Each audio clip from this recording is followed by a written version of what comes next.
So, good afternoon family. 6/5/25, 3:38 PM. Ito pong mensahe na to ay babasahin ko lang. No. Pahayag 1 hanggang 3. 1 hanggang 3. Pahayag. Ito ang pahayag ni Jesucristo na ibinigay ng Diyos sa kanya at sa kanyang inihayag kay Juan na alipin niya sa pamamagitan ng anghel na kanyang isinugo. Ang layunin ng pahayag na ito ay ipakita sa mga alipin ng Diyos ang mga bagay na malapit nang maganap.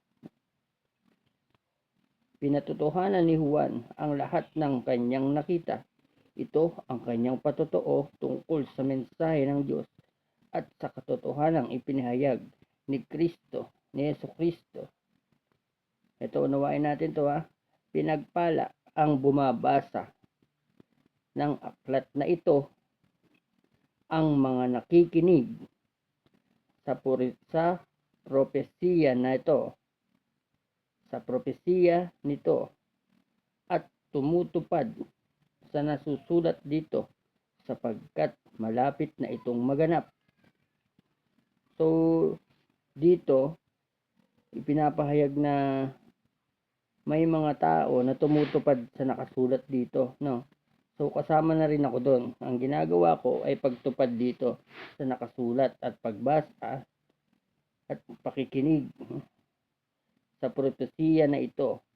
Ang mga nakikinig sa propesiyang ito at tumutupad sa nasusulat dito sapagkat malapit na itong maganap. So, yun lang po ang topic natin ngayon. So, sinasabi ko nga po sa inyo, ginagawa ko to kasi isa ako sa tumutupad ng nakasulat sa propesiyang ito sa pangalan ni Jesus.